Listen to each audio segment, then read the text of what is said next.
রাজা মিডাসের জাদুস্পর্শ। প্রাচীন গ্রিসে মিডাস নামে এক রাজা ছিলেন।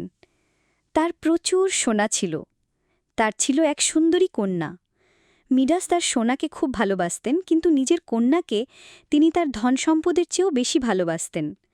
একদিন সাইলেনাস নামে এক স্যাটায়ার, অর্থাৎ অর্ধমানব অর্ধজন্তু, মদ খেয়ে মাতাল হয়ে মিডাসের গোলাপ বাগানে পড়ে যান।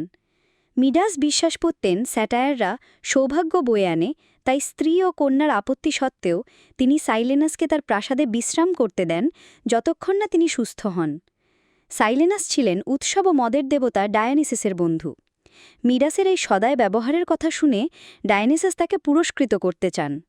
ডায়োনিসিস মিডাসকে একটি ইচ্ছা পূরণের সুযোগ দেন।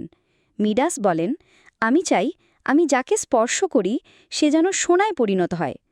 ডায়োনিসিস জানতেন এটি ভালো সিদ্ধান্ত নয়,